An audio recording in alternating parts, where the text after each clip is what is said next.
Assalamualaikum warahmatullahi wabarakatuh. Bagaimana hukumnya jika kita tidak hafal doa kunut saat melakukan sholat subuh? Oke, teman-teman, saya akan informasikan tentang doa kunut.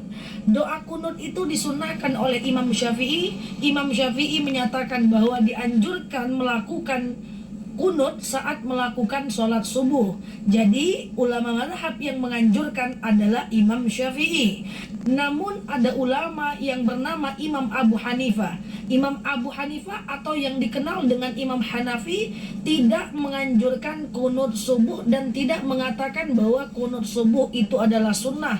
So, ada perbedaan pendapat. Lalu bagaimana dengan kita? Ayo, ada kisah yang menarik, teman-teman. Suatu ketika Imam Syafi'i dan para muridnya berziarah ke makam Imam Abu Hanifah yang kita kenal dengan Imam Hanafi. Lalu Syafi'i menjadi imamnya dan sahabat Imam Syafi'i menjadi makmumnya. Maka Imam Syafi'i pada masa itu tidak melakukan kunut subuh. Lalu kemudian seorang sahabat bertanya kepada Syafi'i, "Wahai Syafi'i, kenapa engkau tidak melakukan kunut subuh? Padahal engkau menganjurkan kami untuk kunut."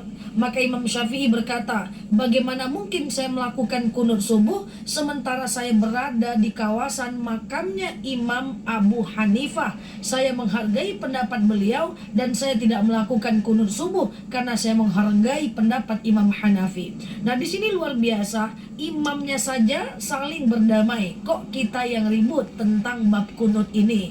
Maka pertanyaannya, bagaimana dengan kita sebagai makmum? Kalau kita mengatakan kunut subuh itu adalah sunnah, ataupun kita mengatakan tidak sunnah, dikembalikan kepada kita. Tetapi ingat ya teman-teman, kita tetap harus ikut imam. Ini merujuk kepada sikap dari sahabatnya Imam Syafi'i. Ketika Imam Syafi'i menjadi imam dan pakai kunut, mereka pakai kunut. Lalu ketika Syafi'i sholat atau ibadah di masjid sekitaran tempat Imam Hanafi, Imam Syafi'i tidak pakai kunut. Dan ketika itu pula lah maka sahabat mengikuti imamnya, yaitu Imam Syafi'i. So, jangan sampai ketika imamnya kunut, kita di belakang nggak mau kunut.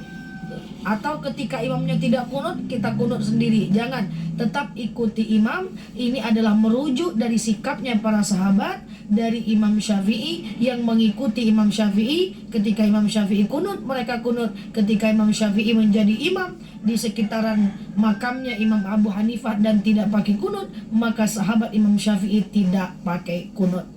Kalau kunut terus nggak hafal bacaannya gimana? Angkat aja tangannya, cukup dengan aminkan imam saja atau diam saja, maka itu hukumnya sudah sah. Oke, dengan demikian dengan saya Nela Luki. Semoga bermanfaat. Like video ini biar videonya up supaya bisa bermanfaat untuk orang lain. Demikian, terima kasih teman-teman sudah menemani saya di kanal saya ini. Yang belum follow silahkan follow. Dan silahkan komentar terbaiknya. Kalau ada pertanyaan silahkan ditanyakan. Saya akan usahakan untuk menjawabnya. Demikian, Nela Luki di sini. Assalamualaikum warahmatullahi wabarakatuh.